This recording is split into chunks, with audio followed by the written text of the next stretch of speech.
Rádio Rio de Janeiro, a emissora da fraternidade, passa a apresentar Luz na Penumbra, programa que leva ao seu coração a mensagem da doutrina espírita.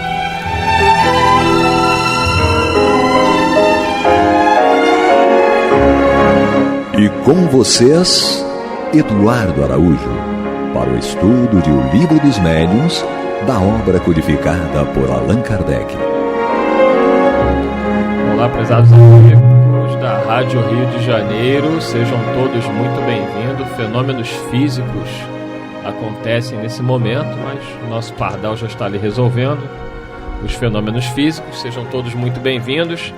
Estamos aqui para gravar mais uma vez, com muita alegria, juntos, eu, Maria de Fátima Miranda, Paulo Renato, O Livro dos Médiuns. Seja bem-vindo, Paulo Renato. Obrigado, nosso Senhor Jesus Cristo nos abençoe. Maria de Fátima Miranda. Que Jesus nos conduza. Estamos aqui no programa Luz na Penumbra e vamos dar continuidade ao nosso estudo de O Livro dos Médiuns de Allan Kardec. Onde nós estamos, Maria de Fátima Miranda? Estamos na segunda parte, capítulo 4, no último item, que é o 81, falando da teoria das manifestações físicas. Vamos? Então vamos nós aí com a leitura de Maria de Fátima Miranda. Vamos lá. Falamos há pouco do possível aumento de peso. Efetivamente, esse é um fenômeno que às vezes se produz e que nada apresenta de mais anormal do que a prodigiosa resistência da campânula sob a pressão da coluna atmosférica. Tem-se visto, sob a influência de certos médios, objetos muito leves oferecerem idêntica resistência e, em seguida, cederem de repente ao menor esforço. Na experiência de que acima tratamos, a campânula não se torna totalmente mais nem menos pesada em si mesma, mas parece ter maior peso por efeito da causa exterior que sobre ela atua. O mesmo provavelmente se dá aqui. A mesa tem sempre o mesmo peso intrínseco, porquanto sua massa não aumentou. Porém, uma força estranha se lhe opõe ao movimento e essa causa pode residir nos fluidos ambientes que a penetram, como reside no ar, a que aumenta ou diminui o peso aparente da campânula. Fazei a experiência da campânula pneumática diante de um campônio ignorante, incapaz de compreender que o que atua é o ar, que ele não vê, e não vos será difícil persuadi-lo de que aquilo é obra do diabo. Alguém vai fazer um comentário? Paulo Renato. É interessante, ele já vinha comentando anteriormente sobre essa campânula, né? E ele usa naturalmente tão somente para não por assimilação, mas por comparação, né? Só para dar um exemplo no sentido de resistência do ar. Então, muitas vezes, o que ele chama de fluidos, que são líquidos ou gases, eles interferem ou eles influem em determinados objetos, dando a aparência de aumento de peso ou diminuição de peso ou de massa, né? Mas, na verdade, Kardec esclarece que é uma força desconhecida de muitos, que atua naquele objeto, facilitando, digamos, a sua elevação ou pressionando em algum ponto, em algum lugar. Então pode ser o mais leve dos objetos, mas se estiver sob a pressão de um líquido, de um fluido, como ele diz, né, de um gás, esse objeto pode ter a aparência, pode aparentar ter aumentado de massa. Sim. Porque aparentemente o peso ficou maior, né? É a atuação, né, de uma outra inteligência ali sobre. Justamente. É como os balões de gás, que Kardec até faz uma referência, né? De alguma forma o fluido, o líquido, né, o gás ali inserido no balão, ele de alguma forma aparentemente torna o balão mais leve, mas na verdade o balão tem o mesmo peso, para usar a expressão de Kardec, intrínseco dele, não aumentou nem diminuiu nada, nem o peso em si e nem o volume. Apenas está sob a ação de um gás, de um fluido, que possibilita ele, digamos assim, flutuar, né? Deve ser mais ou menos, eu não sei, eu estou colocando aqui agora porque veio na minha mente, quando acontece a levitação, não é? Alguma coisa que neutraliza a pressão da gravidade para que o ser possa levitar. Justamente, o Kardec usa a expressão aqui também, a expressão alavanca. Crawford, que era muito tempo depois catedrático de mecânica, ele também usa essa expressão alavanca que Kardec já havia usado, dizendo que, por certo, para mover objetos pesados, os espíritos, embora não pudesse ser visto, mas os espíritos usavam alguma coisa que se assemelhava à alavanca, né? Até conhecido popularmente dizendo que a gente conhece aquela história do sábio, dê-me um ponto de apoio, uma alavanca que eu moveria o mundo. Alguém já falou isso, né? Então, Kardec também raciocinava nesses termos. Deve existir algo semelhante a uma alavanca que os espíritos se utilizam, embora nós não vejamos, para suspender, colocar no ar objetos muito pesados. E essa alavanca de Kardec de Crawford era naturalmente esses fluidos, esses gases, essas energias, como ele diz, imponderáveis, que a gente não consegue medir, pesar, mas que existe, tem atuação física e possibilita, em dada circunstância, tornar um objeto facilmente, embora muito pesado, mas facilmente transportável. Ou não. Os espíritos também podem fixá-lo. Né? O mais leve objeto, os espíritos podem torná-lo, digamos, denso, pesado, impossível de se transportar. Sim. Uma vez cessada a atuação daquela força, o objeto volta ao seu peso e a sua massa, né? Se é que se pode dizer assim, natural. Lembrando ainda que, de acordo com o espírito que esteja ali envolvido, tudo se dá com a força do pensamento dele, né, Paulo? Justamente. Na verdade, o pensamento, ele, como diz os espíritos, ele é um atributo do espírito, é um atributo nosso, a qualidade de filho de Deus, e ele, nesse sentido, ele atua sobre a matéria. Né? Então, o pensamento, sendo esse atributo do espírito, ele, para lidar com o mundo material, seja em que nível seja de matéria, ele precisa atuar sobre a matéria. Então, na verdade, quem deseja é o espírito em si, né? E esse querer nós conhecemos como pensamento, essa elaboração, mas ele vai precisar sempre que necessitar atuar no mundo material dos elementos próprios desse ambiente. É mais ou menos assim a questão do peso corporal, né? Se você subir numa balança e vai dar lá um determinado peso, né? Se você colocar uma força sobre o nosso corpo, a balança vai registrar que houve um aumento de peso. Porém, o meu peso corporal continua o mesmo. Não mudou. Não aumentou. Então, para uma comparação fácil para quem está ouvindo, né, aí fazer essa reflexão. O peso não modifica, como diz Kardec, né, de forma intrínseca, o peso é o mesmo. Mas uma força atuou sobre aquele corpo e esse corpo aparentemente ficou mais pesado, porque aquela força atuou sobre esse corpo. Que no caso aí é o fluido, né? É o magnetismo atuando. Vamos lá. Dirão talvez que, sendo imponderável esse fluido, um acúmulo dele não pode aumentar o peso de qualquer objeto. De acordo, mas notai que se nos servimos do termo acúmulo, foi para comparação, não porque assimilemos em absoluto aquele fluido no ar. Ele é imponderável, entretanto, nada prova que o é. Desconhecemos a sua natureza íntima e estamos longe de lhe conhecer todas as propriedades. Antes que se houvesse experimentado a gravidade do ar, ninguém suspeitava dos efeitos dessa mesma gravidade. Também a eletricidade se classifica entre os fluidos imponderáveis. No entanto, um corpo pode ser fixado por uma corrente elétrica e oferecer grande resistência a quem queira suspendê-lo. Tornou-se assim aparentemente mais pesado.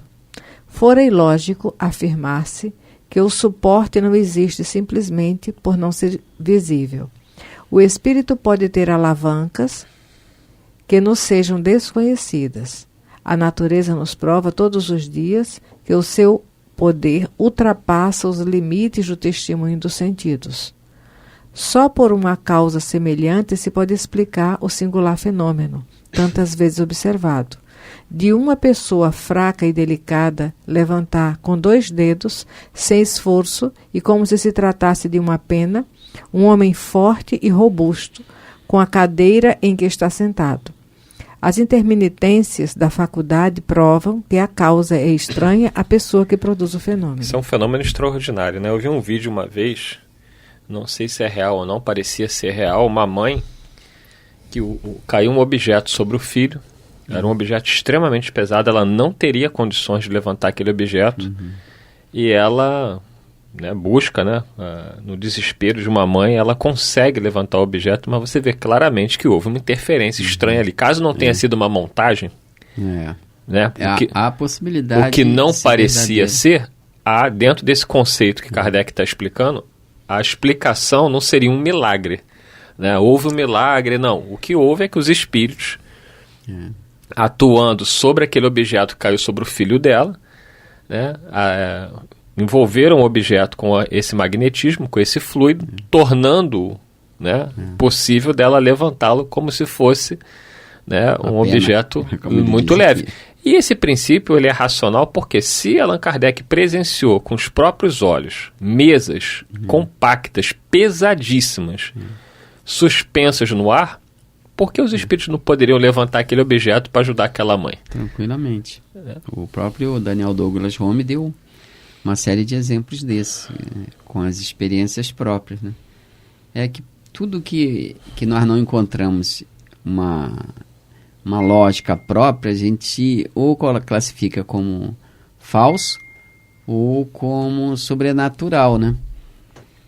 Mas é interessante Kardec colocar essas questões no âmbito da ciência, aqueles fenômenos no âmbito da ciência, para que aqueles nessa área específica do conhecimento, para que eles pudessem raciocinar sobre a possibilidade do fenômeno.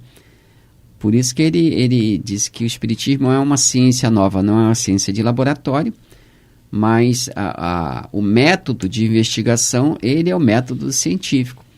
Então, quando Kardec levanta essas questões da possibilidade de levantar ou de tornar um objeto fixo, né, um objeto leve, um objeto pesado, ele está fornecendo elementos ao homem de ciência para que ele raciocine com os termos dele. Que ele pense assim, não, no laboratório realmente eu fiz isso, por que os espíritos não podem fazer? Né? Os chamados espíritos não podem fazer. Mas ele fala aqui que também não usa o termo por assimilação. Por isso que ele falou, eu não quis dizer que se assimila esse fluido e por isso que aumenta o peso. É interessante nesse terremoto, nessas coisas que têm acontecido aí, por desabamento, foi noticiado a história de uma mãe que protegeu o corpo de 1 ou 2 filhos. De um, não foi? É isso. E o bebê, é isso mesmo. Para quem não sabe, ela não está falando com um espírito desencarnado, ela está falando com o nosso Luciano Pardal, nosso técnico que está ali assessorando Miranda. Pois é, porque eu ouvi várias situações de 4 dias, olha, né? Pois é, Pardal tinha que estar aqui no microfone também vamos agora. Botar ele né? sentado aqui Mas e você vai lá mexendo nas carrapetas. Eu Tu imagina a Miranda sentada ali apertando os botões. Olha, vamos ao que interessa. Vai ser um desastre. Como diz o Joãozinho, voltemos ao que interessa. Olha só. Então, durante 4 dias, eu não tinha lembrado dessa observação que o Pardal lembrou agora. O corpo dela protegendo o filho do bebê. Ela morreu, mas o bebê foi salvo. Imagina, teve uma ajuda ali, não é? Aí entra aquelas questões que os ouvintes às vezes questionam, né? Mas por que morreu? Por que às vezes morre, às vezes não morre? Aí vai depender da necessidade do espírito. Porque os espíritos colocam que Deus, ele não está preocupado com o nosso corpo. Ele está preocupado com a nossa alma, que é eterna. O corpo, ele é transitório. Então há situações em que num terremoto, como a Miranda falou, a pessoa vai desencarnar. Né? Vai haver o soterramento, muitas vezes não há esse sofrimento todo, vai depender da necessidade de cada um. Muitas vezes a pessoa é retirada e não sente nada, como às vezes no incêndio, a própria fumaça, a pessoa já ali apaga e não presencia nada, não sofre nada, o corpo ser queimado, enfim, a necessidade de cada um que nós não temos como avaliar. Então, da mesma forma, os espíritos, quando não é chegado o momento, que é a questão 853A, de O Livro dos Espíritos, é que se não chegar a hora, não morrerás. E aí eles têm recursos, que está dentro desse tópico aí que nós estamos estudando, aumento, diminuição do peso dos corpos, deles conseguirem dar esse suporte. A mesma coisa a gente pode levar aí lá para as pirâmides do Egito. Como é que carregaram aquelas pedras? Incógnita até hoje, né? Os egípcios tinham conhecimentos profundos sobre o magnetismo. Do mesmo jeito que consegue se levitar uma mesa, eles poderiam de alguma maneira, através de técnicas do magnetismo, que eles conheciam muito bem, vindo lá de Capela, transformar aquelas pedras extremamente pesadas em pedras acessíveis a serem transportadas. Isso são hipóteses. Não estamos aqui dizendo que foi isso. Mas dentro do raciocínio de Kardec, no Livro dos Médiuns, é plenamente possível, não é, Paulo Renato? Com certeza. E nós nos lembramos de uma situação que ocorreu não faz tanto tempo, mas já faz algum tempo, de um menino que caiu do 4º andar de um prédio e sofreu pequenos arranhões, muito pequenos. Surreal. E ele perguntaram a ele, todo mundo ficou admirado, né? E perguntaram a ele o que houve, o que ele sentiu. Aí ele falou assim, não, um homem vestido de mulherzinha estava me segurando, quer dizer... Ele considerou vestido de mulherzinha por causa do roupão. Alguma coisa. É o roupão que normalmente esses benfeitores usam. Então, quer dizer, naquele momento ali, de alguma forma, aí guardando as proporções, os espíritos atuaram magneticamente através dos fluidos, tornando aquele corpo, não tirando a massa dele, mas tornando-o mais leve de forma que ele não viesse, o garoto não viesse a se machucar com seriedade.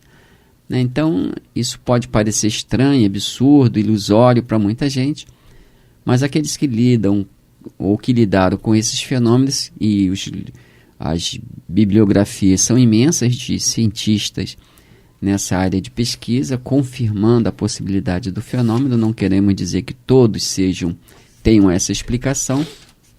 Esse episódio do menino foi recente? Tem um tempo, já tem um tempinho, não sei precisar. Não foi esse ano? Não foi não. Tem alguns anos. Não são muitos anos, mas tem. Não é tão antigo. E quase não foi noticiado, só foi ali aquela entrevista de momento. Parece que o pessoal achou que essas coisas dizem respeito ao sobrenatural e deixam de lado, né? Como dizia Kardec, no que dizia respeito às pesquisas sobre a investigação, né, do mundo espiritual, e que as pessoas que tentavam tornar aquelas explicações ridículas caíam tão somente na negação ou numa explicação simplista, e Kardec falava, não importa se os espíritos que se comunicam estejam sendo contraditórios em algumas respostas na questão de forma. O importante é saber se existem espíritos. E só pelo fato dessa realidade, né, da existência dos espíritos, não importa o que os espíritos falem. O importante é abrir um canal de investigação por uma coisa tão séria, que é a sobrevivência da alma. Mas aqueles investigadores superficiais, por não conseguirem explicar o fato, embora ele se desse ali várias vezes, eles preferiam cair no campo da negação e uma atitude anticientífica, né? Porque os cientistas mesmo, eles procuram realmente multiplicar as experiências, as investigações, de modo que possa chegar à verdade. Mas a questão dos fluidos aqui, realmente nós estávamos lembrando que, não sei se a época de Kardec tinha essa visão, mas que os corpos não são compactos, né? Talvez a época tivesse essa visão de que para aumentar o peso de um corpo era preciso enxertar elementos próprios desse corpo de forma que pudesse aumentar a sua massa. Mas depois nós vimos com vários pesquisadores do átomo, que o átomo não era um concreto, a unidade da matéria, que o átomo também tem espaços. Então, nesses intervalos, nesses espaços entre os átomos, é que os espíritos inoculam, que os espíritos injetam, digamos assim, determinados elementos do próprio do mundo espiritual e do mundo físico. Quer dizer, não é um aumento de peso real no sentido de massa, ali, né? De densidade material, mas é uma conjugação de forças realmente, a interpenetração de fluidos gerando uma condição diferente. Na verdade, tudo que nós temos em termos de matéria, ela é resultado de combinações. Os mesmos elementos que se combinam para formar o oxigênio, de repente numa disposição diferente, ou acrescentando um ou outro átomo lá de hidrogênio e tal, ele gera um terceiro produto diferente. Então nós vimos, a própria química mostra isso, que dependendo da combinação dos elementos químicos, nós temos resultados diferentes. Então é interessante raciocinar com esses termos para que a gente não se acomode numa negação sem proveito. E pesquisar, né? Esse é o critério que demandou tempo. A mesma questão, ainda sobre a questão do peso dos corpos, de aumentar ou diminuir, você vê como é interessante a questão do homem quando vai à Lua, né? A questão da gravidade, ela é interessantíssima, porque você pode pegar o homem com o maior peso corporal que você imaginar, se botar ele na Lua, ele vai flutuar. Porque não tem a gravidade atuando sobre ele, ele vai flutuar.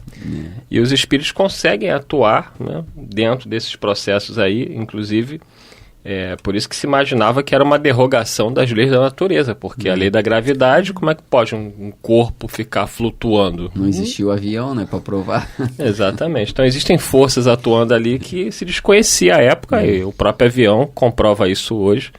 Não, como é que se poderia imaginar você ver um Boeing daquele tamanho? Mas aí os motores, né, toda a energia produzida ali, a aerodinâmica, a força do ar, né, enfim, são várias variáveis ali atuando que fazem com que o avião se mantenha no ar. E as embarcações, os navios? Os cargueiros, aqueles cargueiros de container, leva 300, 500 container. É o que os espíritos falaram para Kardec no Livro dos Espíritos, quando fala sobre a matéria, né? Que a matéria existe em estados que vocês desconhecem. À época e hoje você vê vários estados da matéria aí sendo descobertos. O estudo da doutrina é maravilhoso, né? Isso. E traz o esclarecimento. Musiquinha chegando, Miranda levitando. Sabia que Miranda levita? Eu acredito. Miranda levita. Eu dou um lê e vita na cabeça dele. Muita paz a todos. Até o próximo programa, se Deus quiser. Deus nos abençoe.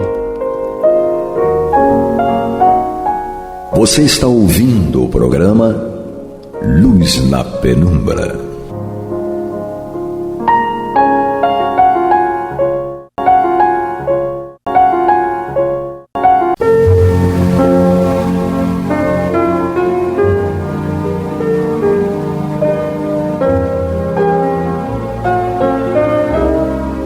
Rádio Rio de Janeiro está levando ao seu lar e ao seu coração a mensagem consoladora da doutrina espírita, através do programa Luz na Penumbra. E agora com vocês, Amaury Santos e Astênio Oliveira, para comentar os textos da Revista Espírita de Allan Kardec no período de 1858 a 1868. Olá, amigos.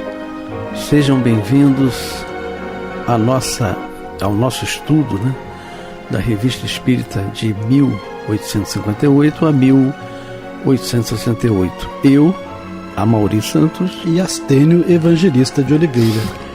E no controle ali da gente está o Pablo. Muito obrigado. Amigos, vamos falar rapidamente do Clube da Fraternidade. Está precisando de auxílio, de colaboração. Traga um amigo, um irmão, um tio, tia, a sogra, o sogro, e se associe pelo telefone 3386-1422, 3386-1422, e ele será muito bem-vindo com a sua colaboração, com a sua contribuição. Astênio, vamos lá. Vamos nós. Estamos estudando a Revista Espírita de junho de 1858. E como já estávamos na semana passada estudando, o título, né, do estudo aqui é O Espírito Batedor de Bergs a Berna, que em verdade é um artigo. Kardec está simplesmente transcrevendo um artigo que foi publicado numa brochura alemã em 1853. O jornalista lá era o Sr. Blank. Então, por enquanto, o que nós estamos lendo e comentando é apenas o que foi dito pelo Sr. Blank e não o que foi comentado por Allan Kardec.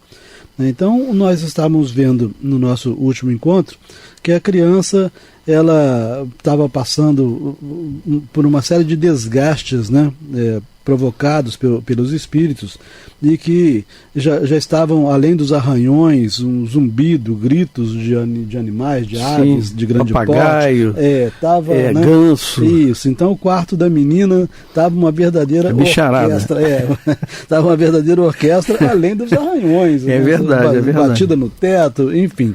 E aí quando nós terminamos, o Sr. Blanc estava dizendo que ao despertar a criança estava muito abatida, podia apenas levantar os braços e os objetos que lhe eram apresentados não ficavam mais suspensos em seus dedos. Ela não funcionava mais como um imã, né?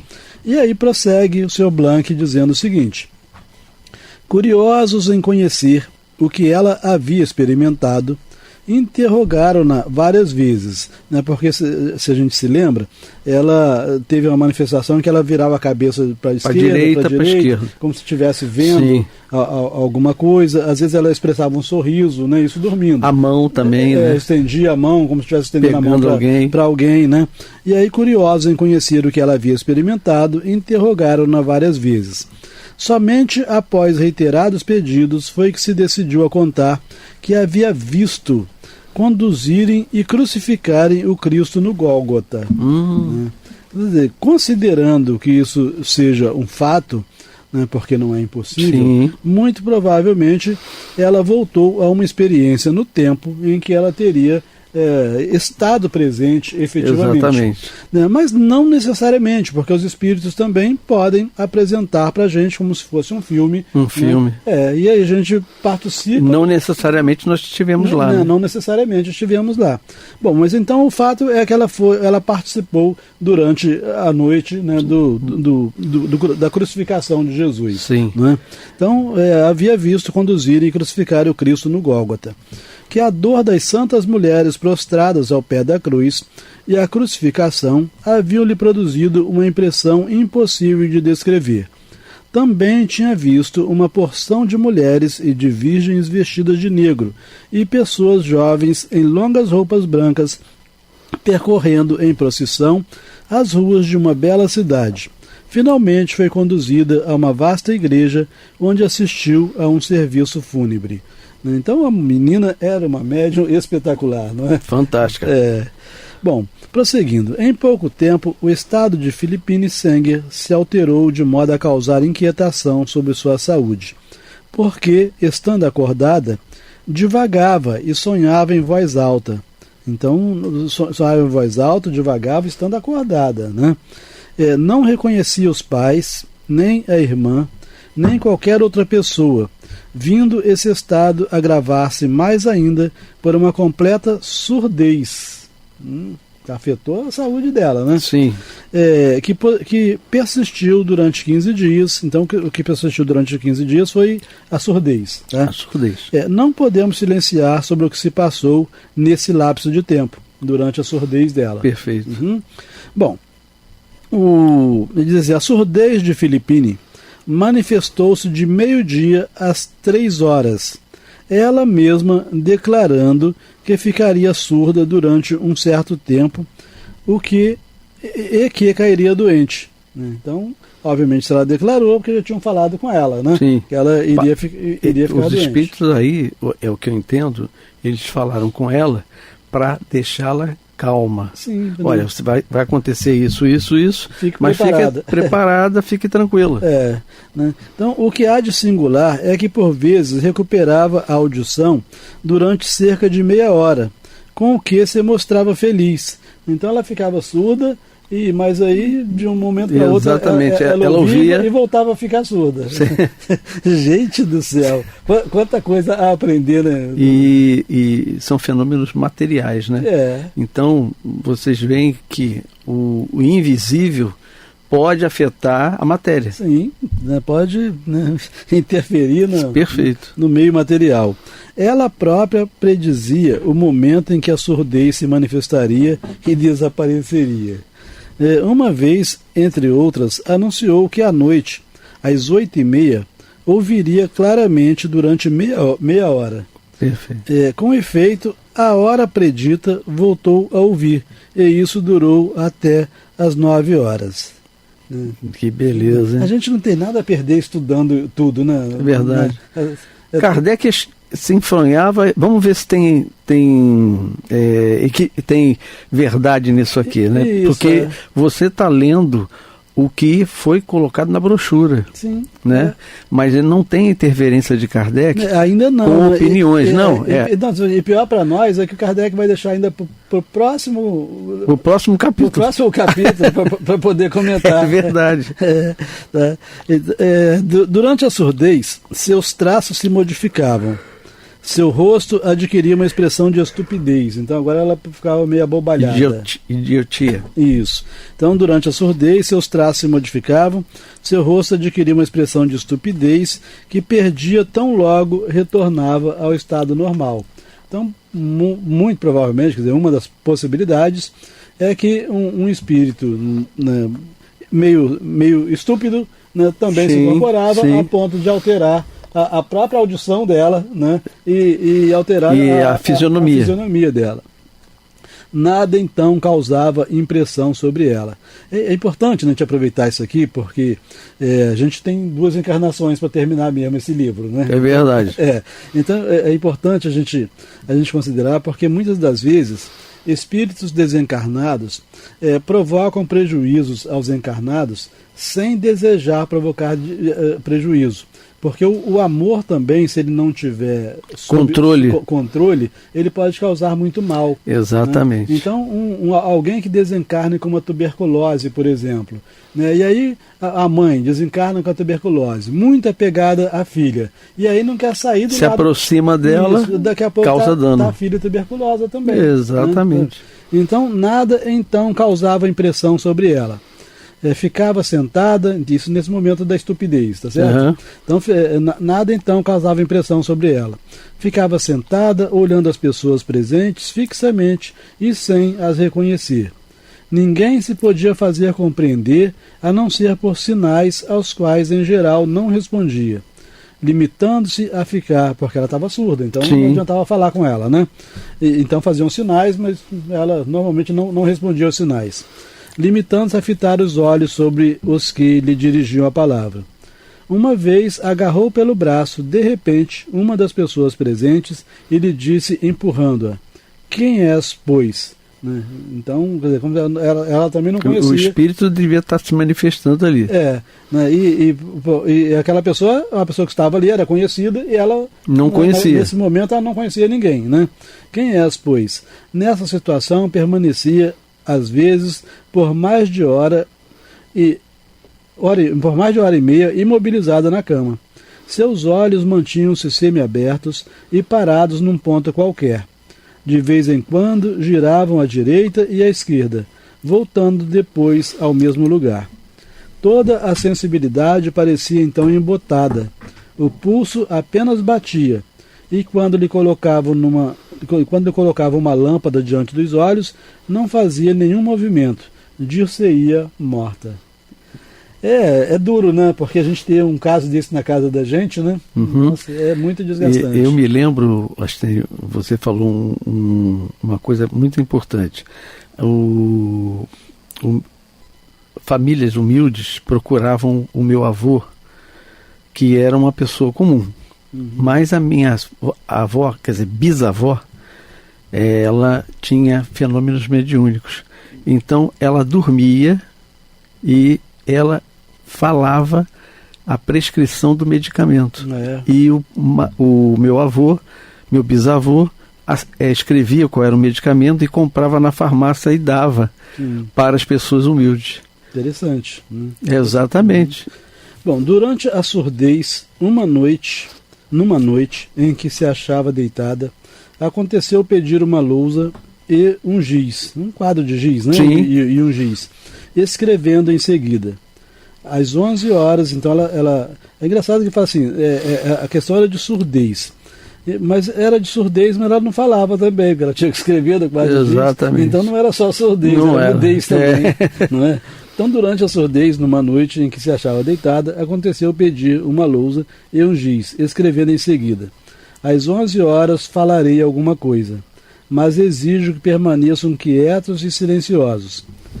Depois dessas palavras, acrescentou 5 sinais semelhantes à escrita latina, mas que nenhum dos assistentes pôde decifrar.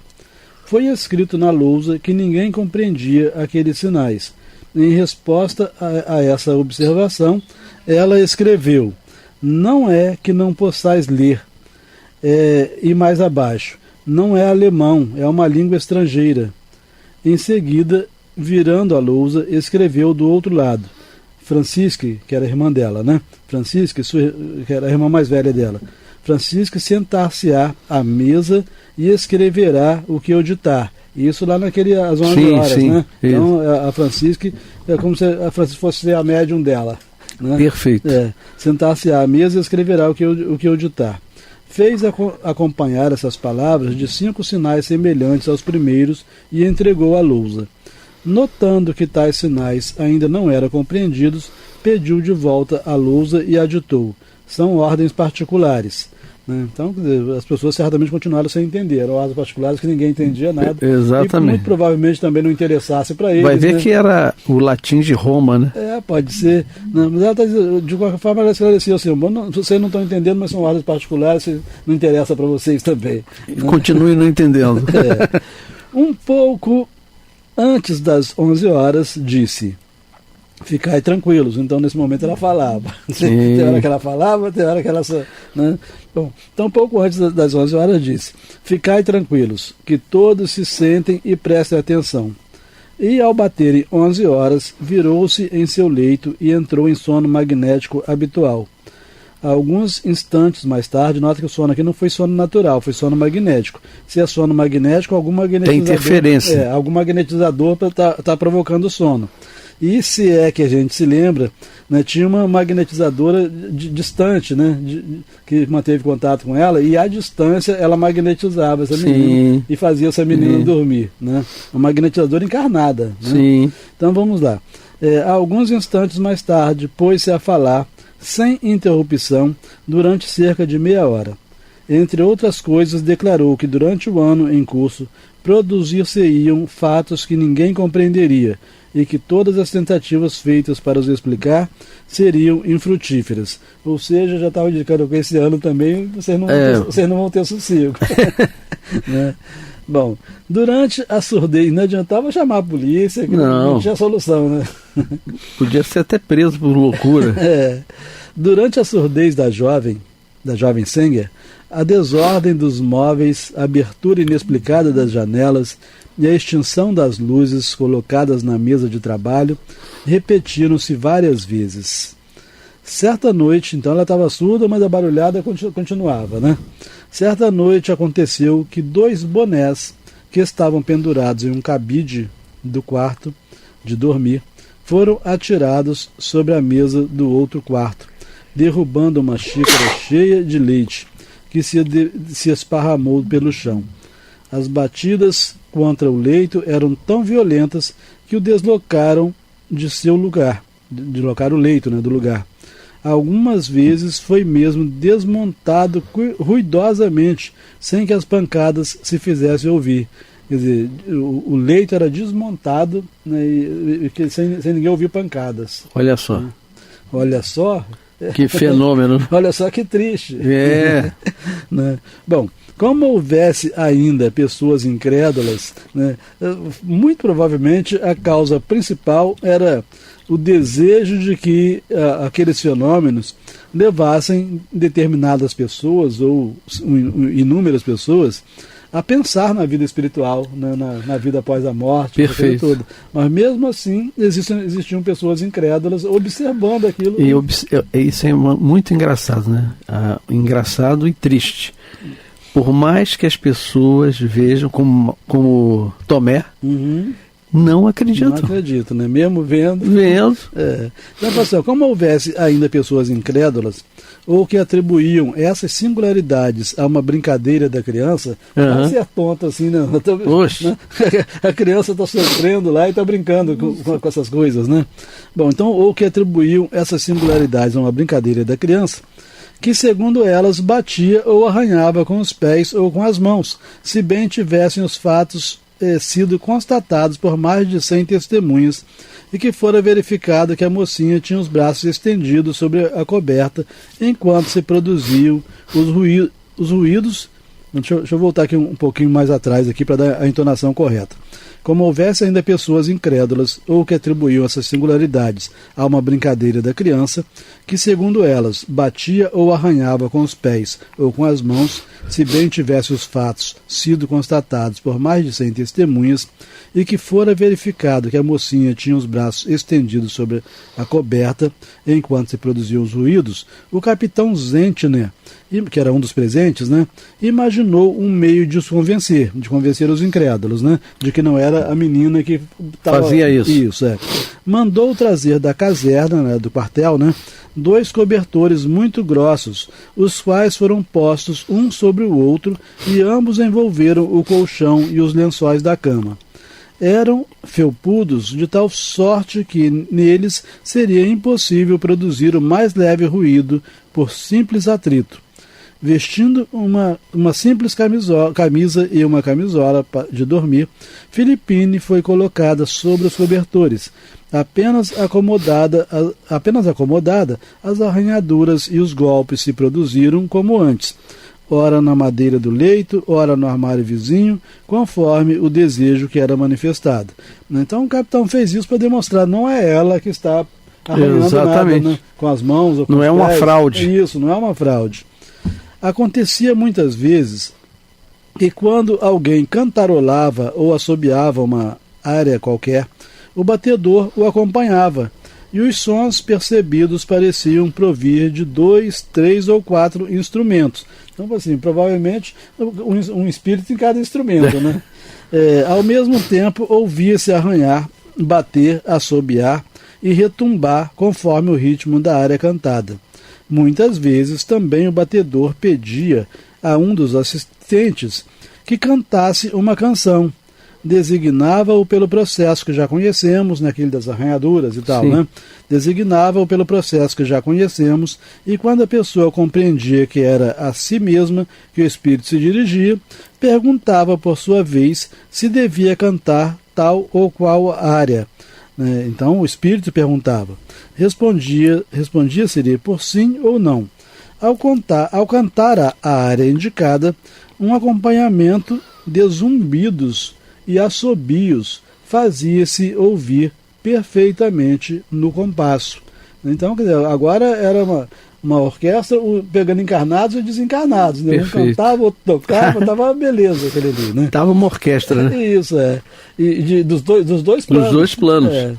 Depois de uma música alegre, frequentemente o espírito pedia o hino Grande Deus, nós te louvamos. Deve ser um hino francês lá, Ou a canção de Napoleão I. se lhe pedisse para tocar sozinho esta última canção, ou qualquer outra, executava do começo ao fim. Então, além disso, era um espírito, não obstante inferior, era culto, né? Conhecia essas canções cultura todas. E que tá no tempo, né? Está no tempo. Sim. Você vê, ele trazia a música de Napoleão. As coisas iam assim na casa do Stenger, quer de dia, quer de noite, durante o sono ou no estado de vigília da menina. Quer de dia, quer de noite. Que chato. Nossa Senhora. Durante o sono ou no estado de vigília da menina. Até o dia 4 de março de 1853. Época em que as manifestações entraram numa nova fase. Nem quero saber que nova fase é essa. De barulho. Esse dia foi marcado por um fato ainda mais extraordinário que os precedentes. Entretanto, Kardec coloca aqui, continua no próximo número. Né? Ou seja, até ele sabia que estava terminando o nosso tempo. Então, nós estamos no número de junho de 1858. A história. 58. 1858, né? 68 que você falou. 1858. E a história desse espírito batedor de Bergsaberg vai continuar no número de julho de 1858. Mas o Kardec, ele faz agora, né, umas observações. Então, embora a história vá continuar, o relato do jornalista vai continuar, ele já faz umas observações aqui interessantes, só que aí a gente não tem mais tempo para entrar. Vamos deixar para a próxima. Vamos deixar para a próxima. Faz a campanha do Clube da Fraternidade. Aí, então, falarmos novamente do Clube da Fraternidade, que está precisando de você. Você se associe, você peça um amigo para se associar, entendeu? Pelo número 3386 1422, 3386 1422. Eu, Amaury Santos, me despeço. E Astênio Evangelista de Oliveira. E o Pablo nos auxiliando. Muita paz.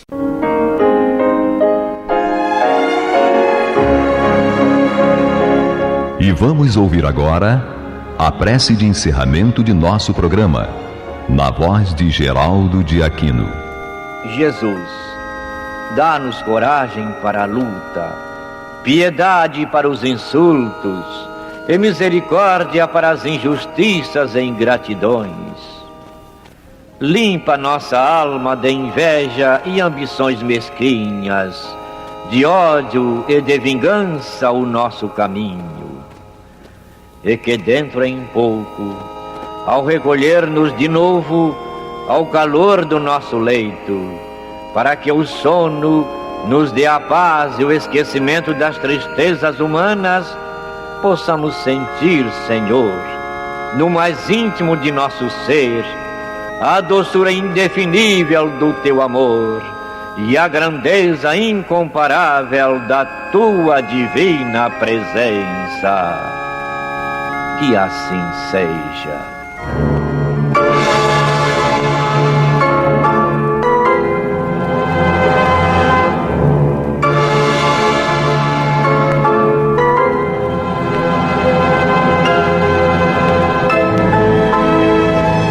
Acabamos de apresentar o programa Luz na Penumbra, que voltará a ser apresentado amanhã às 21 horas nesta emissora.